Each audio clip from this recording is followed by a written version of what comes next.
কর্ণী union মাধ্যমিক বিদ্যালয়ের পক্ষ থেকে সকলকে অনলাইন ক্লাসে স্বাগতম। আশা করি তোমরা সবাই সুস্থ আছো। যেহেতু করোনার কারণে আমাদের স্কুল বন্ধ আছে, সুতরাং সংসদ এবং অনলাইন ক্লাসের মাধ্যমে আমাদের পাঠগুলি চালিয়ে যেতে হবে।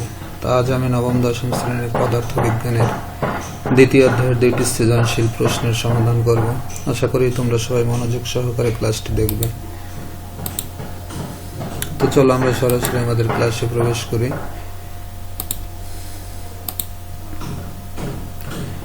আমাদের সৃজনশীল প্রশ্ন এবং যে উদ্দীপকটা দেয়া আছে, প্রথম সৃজনশীল, 80 কেজি ভরের একটি হরিণ 72 কিলোমিটার পার আওয়ার সুষম বেগে চলার সময় 75 মিটার পেছনে গাছের আড়ালে লুকিয়ে থাকা 200 কেজি ভরের একটি বাঘ 1.5 মিটার পার সেকেন্ড স্কয়ার সুষম ত্বরণে 30 সেকেন্ড যাবৎ হরিণটিকে তাড়া করল। অর্থাৎ এক্ষেত্রে একটা বাঘ এবং একটা হরিণের ভর এবং বেগ, এটা হচ্ছে আমাদের দেয়া আছে। আমাদের এই উদ্দীপকের আলোকে প্রশ্নগুলোর উত্তর করতে হবে। তো ক নম্বর প্রশ্নে আমাদের কাছে জিজ্ঞেস করতেছে জড়তা কি। খ নম্বর 50 নিউটন বল বলতে কি বুঝো। গ নম্বর দৌড় শুরুর 10 সেকেন্ড পর বাঘটির গতিশক্তি হিসাব করো। এবং ঘ নম্বর, যেটা মজার প্রশ্ন, বাঘটির পক্ষে হরিণটিকে ধরা সম্ভব হবে কি, গাণিতিক যুক্তি সহ মতামত দাও। তো আমরা একে একে প্রশ্নগুলোর উত্তর দেওয়ার চেষ্টা করি। তো চলো উত্তর। সর্বপ্রথম হচ্ছে জড়তা কি। এটা আমরা জানি যে জড়তার সরাসরি একটা সংজ্ঞা আছে। বস্তু যে অবস্থায় আছে চিরকাল সে অবস্থায় থাকতে চাওয়ার যে প্রবণতা বা ধর্ম, তাই হচ্ছে বস্তুর জড়তা। অর্থাৎ গতিশীল বস্তু গতিশীল এবং স্থির বস্তু স্থির থাকতে চায়। এই যে থাকতে চাওয়ার যে প্রবণতা, এইটাই হচ্ছে বস্তুর জড়তা। জড়তা আমরা জানি দুই ধরনের, একটা হচ্ছে গতি জড়তা, একটা হচ্ছে স্থিতি জড়তা। তা আমাদের 1 নম্বরের বা 1 মার্কের জন্য আমাদের অত বিস্তারিত লেখার কোনো প্রয়োজন নাই। এই জায়গায় স্রেফ এই সংজ্ঞাটা দিলেই আমাদের চলবে। খ নম্বর প্রশ্ন ছিল 50 নিউটন বল বলতে কি বুঝো। তা আমরা 50 নিউটন বল বলতে বোঝায় দুইভাবে সংজ্ঞাটারে সংজ্ঞায়িত করা যায়। যে বল 1 কেজি ভরের বস্তুর উপর প্রযুক্ত হয়ে 50 মিটার পার সেকেন্ড স্কয়ার ত্বরণ সৃষ্টি করে। অর্থাৎ বস্তুর ভর যখন 1 কেজি হবে তখন ত্বরণের মান হবে কি, বলের মানের সমান 50 মিটার পার সেকেন্ড স্কয়ার। অথবা বস্তুর ভর যখন 50 কেজি হবে তখন প্রযুক্ত যে ত্বরণটা হবে সেই ত্বরণটার মান হবে 1 মিটার পার সেকেন্ড স্কয়ার। দুইভাবেই সংজ্ঞায়িত করা যায়। যেহেতু আমাদের মার্ক 2 এর জন্য, সুতরাং আমরা এই জায়গায় দুইটা সংজ্ঞায় দেব। তাহলে যে বল 1 কেজি বস্তুর ভরের উপর প্রযুক্ত হয়ে 50 মিটার পার সেকেন্ড স্কয়ার ত্বরণ সৃষ্টি করে, তাকে আমরা 50 নিউটন বল বলবো।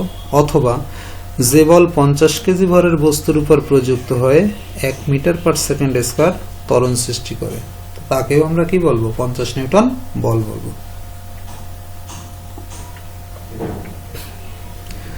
গ নম্বরে আমাদের ছিল দৌড় শুরুর 10 সেকেন্ড পর বাঘটির গতিশক্তি হিসাব করো।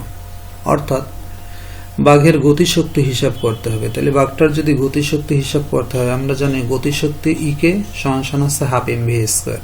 তাহলে সর্বপ্রথম আমাদের কি করতে হবে, সর্বপ্রথম আমাদের 10 সেকেন্ড পর বাঘটির যে বেগ হবে সেই বেগটা আমাদের বের করতে হবে, বা বেগটা আমাদের কি করতে হবে, হিসাব করতে হবে। তো চলো সমাধানে যাই। আমরা উদ্দীপক হতে পাই বাঘের ভর m সমান 200 কেজি, ত্বরণ a সমান 1.5 মিটার পার সেকেন্ড স্কয়ার, সময় t সমান 10 সেকেন্ড। আমাদের কি করতে হবে, 10 সেকেন্ড পরের বেগটা নির্ণয় করতে হবে সর্বপ্রথম। তো সর্বপ্রথম আমরা 10 সেকেন্ড পরের বেগটা নির্ণয়ের জন্য আদি বেগ u = 0, যেহেতু স্থির অবস্থায় ছিল। 10 সেকেন্ড পরের বেগ v = হট। তাই এই ক্ষেত্রে আমরা কি করব, 10 সেকেন্ড পরের গতিশক্তি ইকে = হট। কারণ এই যে গতিশক্তি নির্ণয় করতে হলে সর্বপ্রথম আমাদের কি 10 সেকেন্ড পরের বেগটা সর্বপ্রথম আমাদের নির্ণয় করে আসতে হবে। তো আমরা বেগ নির্ণয়ের জন্য আমরা জানি যেহেতু এটা সমত্বরণের ঘটনা ঘটবে, তাহলে v সমান a প্লাস এটি। v হচ্ছে শেষ বেগ, u হচ্ছে আদি বেগ, a হচ্ছে ত্বরণ, আর t হচ্ছে কি সময়। এখন আমরা কি করব, যেহেতু আদি বেগ 0 ছিল, u এর পরিবর্তে 0 বসাবো, a এর পরিবর্তে 1.5 বসাবো এবং t এর পরিবর্তে 10 বসাবো। তাহলে সেই মানগুলো আমরা স্থাপন করলাম 0 প্লাস 1.5 ইন্টু 10, এর এককটা আসবে মিটার পার সেকেন্ড। তাহলে 1.5 ইন্টু 10 এটা যখন আমরা করব 15 বা 15 আসবে মিটার পার সেকেন্ড। এটা কি? এটা হচ্ছে 10 সেকেন্ড পরে কি বাঘের বেগ, আমাদের কাছে চাচ্ছে 10 সেকেন্ড পরে কি বাঘটার গতিশক্তি। তাহলে আবার গতিশক্তি ইকে সমান সমান হাফ এম ভি স্কয়ার। এখন আমরা কি করব, এই জায়গায় শুধু এম এর মান এবং ভি এর মানটা স্থাপন করব। তাহলে হাফ এম এর মান ছিল হচ্ছে কত, 200 কেজি, সেই 200 স্থাপন করছি ইন্টু ভি স্কয়ার। ভি এর মান ছিল হচ্ছে 15, তার উপর আমরা স্কয়ার দিছি। এখন আমরা এটা ক্যালকুলেটরের মাধ্যমে ক্যালকুলেশন যখন করব তখন আমরা দেখব যে এর মান আসছে 22,500 জুল। তো 10 সেকেন্ড পরে বাঘের গতিশক্তি হবে 22,500 জুল। এবার ঘ নম্বরে আমাদের খেয়াল করো প্রশ্নটা, বাঘটির পক্ষে হরিণটিকে ধরা সম্ভব হবে কি? গাণিতিক যুক্তি সহ মতামত দাও। আমি উদ্দীপকটা আবার দেখাচ্ছি। 30 সেকেন্ড যাবত হরিণটিকে তাড়া করছিল। এখন হরিণের বেগ কিন্তু সমবেগ বা সুষমবেগ, আর বাঘের যে বেগটা সেটা কি সমতরণের ক্ষেত্রে। আর একটা জিনিস যেটা আছে সেটা হচ্ছে হরিণ আর বাঘের দূরত্ব কত, 75 মিটার। তাহলে এই ক্ষেত্রে আমরা সর্বপ্রথম কি করব, যেভাবেই আমরা করি না কেন, এই 30 সেকেন্ডে হরিণের অতিক্রান্ত দূরত্ব বের করব, 30 সেকেন্ডে বাঘের অতিক্রান্ত দূরত্ব বের করব। বের করার পর সেই অতিক্রান্ত দূরত্বের সাথে আমার 75 কি করব, যোগ করব, যেহেতু বাঘ 75 মিটার দূরে অবস্থান করতেছে। তাহলে হরিণটাকে যদি ধরতে হয় তাহলে কি করতে হবে, হরিণ 30 সেকেন্ডে যে দূরত্বটা অতিক্রম করতেছে বাঘ কর্তৃক অতিক্রান্ত দূরত্ব হবে বাঘের 30 সেকেন্ড প্লাস কত, 75 মিটার। এই দুইটা দূরত্ব যদি পরস্পর সমান হয় সেক্ষেত্রে বাঘ হরিণকে ধরতে পারবে। কিন্তু হরিণ কর্তৃক অতিক্রান্ত দূরত্ব যদি বেশি হয় এবং বাঘ কর্তৃক অতিক্রান্ত দূরত্বের সাথে 75 যোগ করার পরও যদি বাঘের অতিক্রান্ত দূরত্ব কম হয় সেক্ষেত্রে বাঘ আর হরিণটিকে কি ধরতে পারবে না। তো চলো দেখি এটার সমাধানের জন্য আমরা চলে যাই। উদ্দীপক হতে পাই হরিণের সুষম বেগ ভি সমান 72 কিলোমিটার পার আওয়ার। এখন এটার আমাদের কি করতে হবে, পদার্থবিজ্ঞানের অঙ্ক করতে হলে সবসময় এমকেএস পদ্ধতির একক ব্যবহার করতে হবে। অর্থাৎ কিলোমিটারে আমরা মিটার বানাবো এবং ঘন্টারে সেকেন্ড বানাবো, অর্থাৎ বেগটারে আমরা কি মিটার পার সেকেন্ডে পরিণত করব।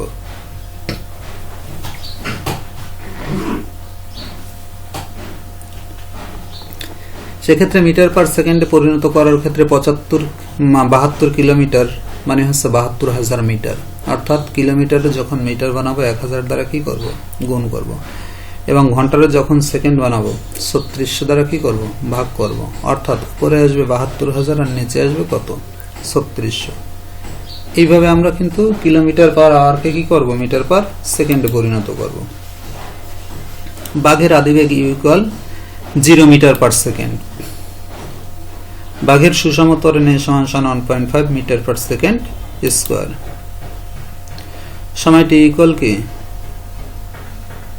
30 সেকেন্ড বা 30 সেকেন্ড। এটা কিন্তু দোনোটার ক্ষেত্রে, বাঘের ক্ষেত্রেও 30 সেকেন্ড, হরিণের ক্ষেত্রেও 30 সেকেন্ড। তাহলে হরিণ কর্তৃক অতিক্রান্ত দূরত্বকে আমরা s1 ধরতেছি। তাহলে যেহেতু সুষমবেগ তাহলে s1 সমান কি আসবে, vt আসবে, এবং বাঘ কর্তৃক অতিক্রান্ত দূরত্বকে আমরা s2 ধরতেছি। তাহলে আমরা জানি কি জানি, আমরা জানি s1 সমান vt, কারণ হরিণের বেগ কি সুষমবেগ বা সমবেগ। তাহলে s1 সমান vt, v এর মান কত 20, t এর মান কত 30। তাহলে এর এককটা আসবে মিটারে। তাহলে কত আসলো, 600 মিটার।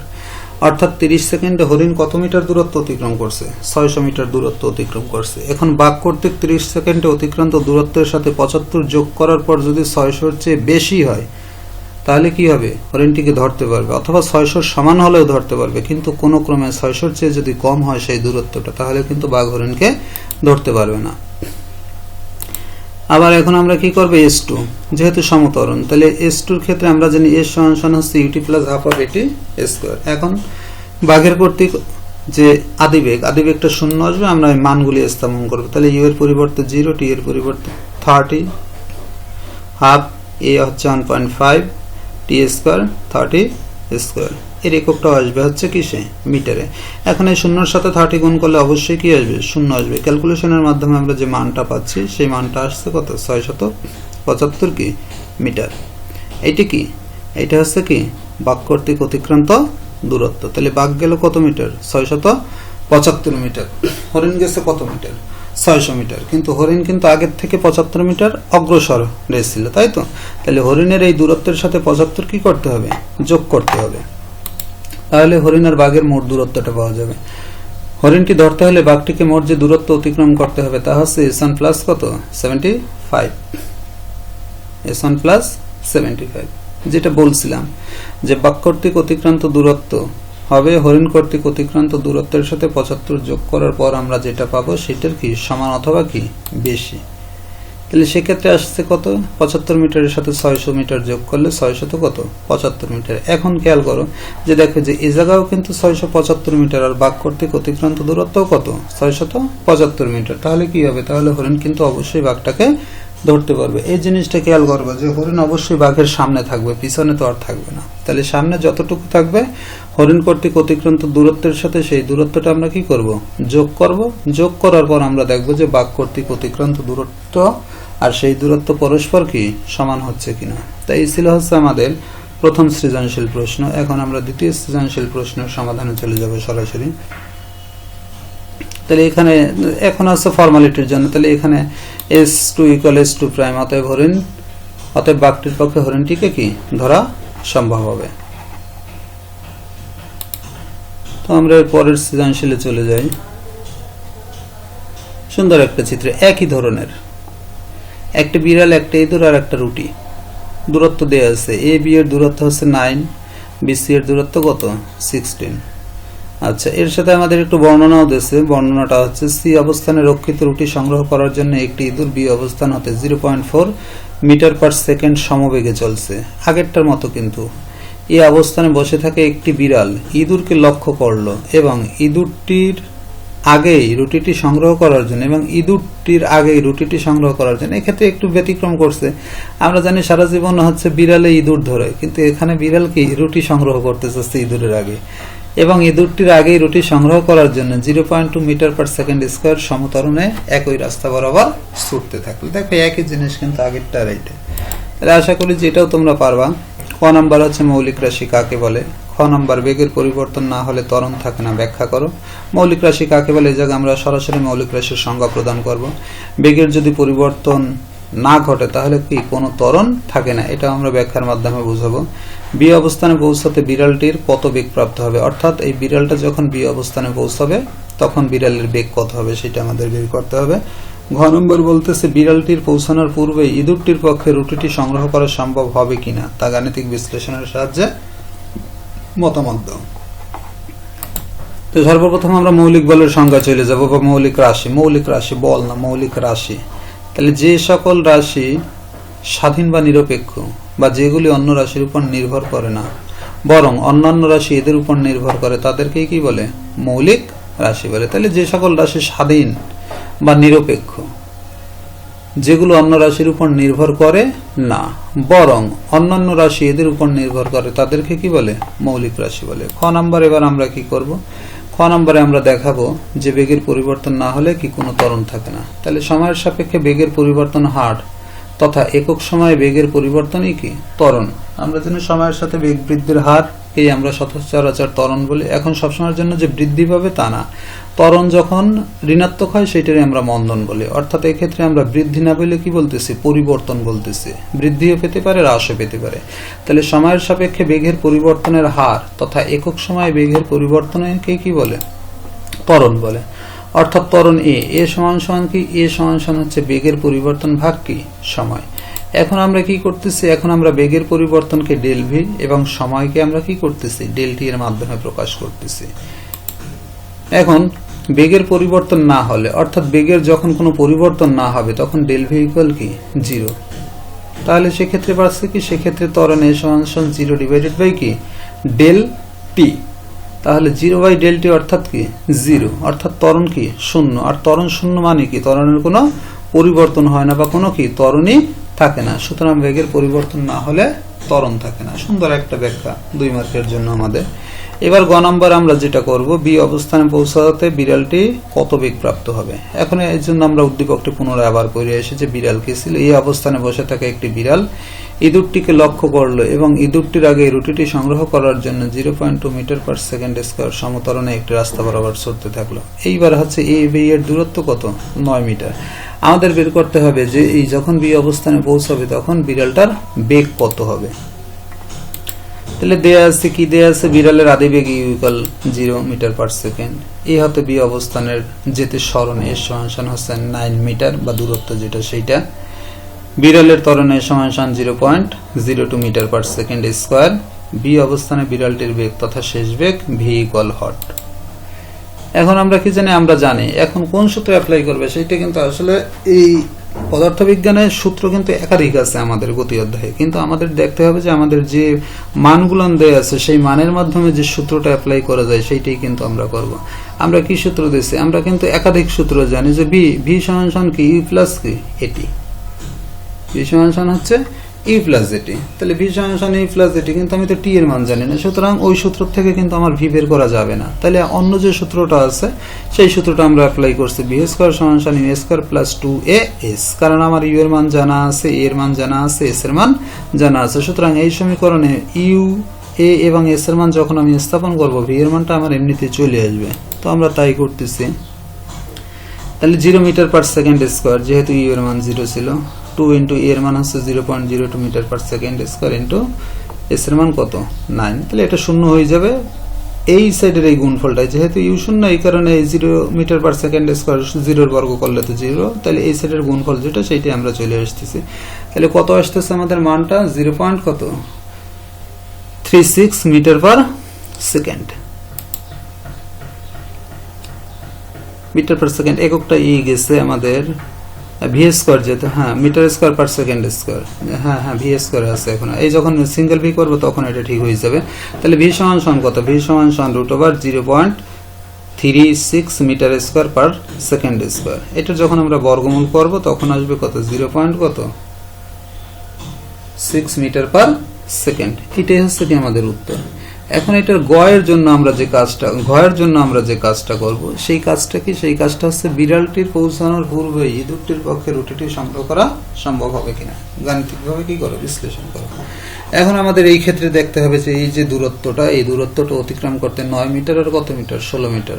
এই 9 মিটার অতিক্রম করতে বিড়ালের কত সময় লাগতেছে? আর 16 মিটার 9 যোগ 16 সব মিলিয়ে যে দূরত্বটা, সেই দূরত্বটা আমাদের হচ্ছে কত আসবে? 9 এর সাথে 16 যোগ করলে হচ্ছে 25 আসবে, তাই তো? 9 যোগ 16 25। তাহলে 25 মিটার দূরত্ব অতিক্রম করতে বিড়ালের কতটুকু সময় লাগতেছে, এবং এই জায়গা থেকে 16 মিটার দূরত্ব অতিক্রম করতে ইঁদুরের কতটুকু সময় লাগতেছে। যদি ইঁদুরের সময় কম লাগে ইঁদুর রুটি পাবে, যদি বিড়ালের সময় কম লাগে বিড়াল রুটি পাবে। কিন্তু এক্ষেত্রে কিন্তু বিড়াল ইঁদুর খাচ্ছে না, রুটি খাচ্ছে, মজার ব্যাপার। তাহলে ইঁদুরের সমবেগ ভি 0.4 মিটার পার সেকেন্ড এবং সরণে 16 মিটার, যেটা আমাদের চিত্রে দেওয়া আছে। সি অবস্থানে পৌঁছাতে ইঁদুরের টিয়ন পরিমাণ সময় লাগে। আমরা জানি কি সমবেগের যে সূত্র এস1 সমান কি ভি টিয়ন, আমরা মান স্থাপন করব, টি এর মান বের করব, বা টিয়ন সমান এস1 ডিভাইডেড বাই কি ভি।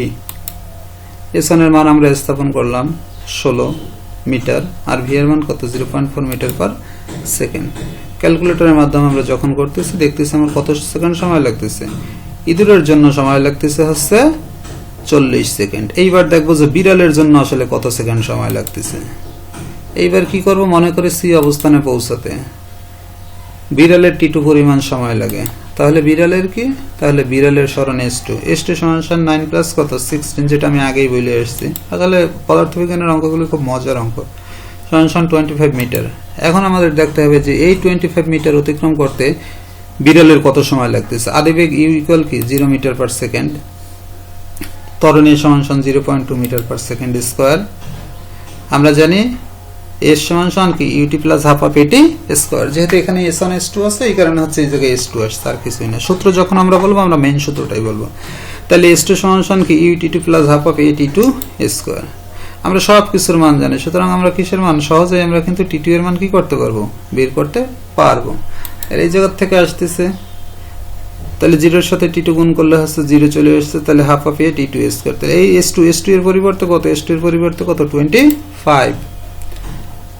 এই আমরা এই জায়গা থেকে তাহলে হচ্ছে, তাহলে এই জায়গা থেকে লেখা যায় কি t2 স্কয়ার, t2 স্কয়ার সমান সমান লেখা যায় 2s2 ডিভাইডেড বাই a, এই যে 2s2 ডিভাইডেড বাই a।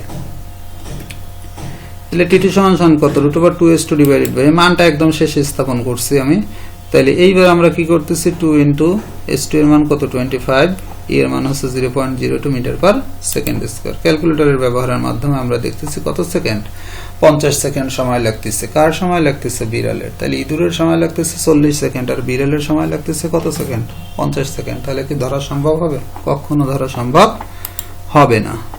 তাহলে যেহেতু 50 সেকেন্ড গ্রেটার দেন কি 40 সেকেন্ড, অর্থাৎ t2 গ্রেটার দেন t1, সুতরাং ইঁদুরটির আগে সি অবস্থানে পৌঁছাবে, ইঁদুরটি আগে সি অবস্থানে পৌঁছাবে। তাই বিড়ালটি পৌঁছানোর পূর্বে ইঁদুরটির পক্ষে রুটিটি কি হবে, সংগ্রহ করা সম্ভব হবে, অর্থাৎ সি তে পৌঁছেই গেছে।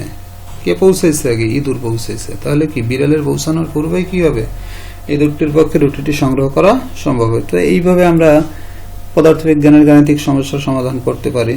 আসলে আমাদের যদি সূত্র জানা থাকে এবং সেই সূত্রের প্রয়োগগুলো যদি আমরা সুন্দরভাবে করতে পারি, তাহলে পদার্থবিজ্ঞান জিনিসটা আসলে একটা গুরুত্বপূর্ণ সাবজেক্ট এবং অবশ্যই কি একটা মজার সাবজেক্ট যদি বোঝা যায়। আর না বুঝলে সারা জীবনে মুখস্থ করে কোনো কাজ হবে না।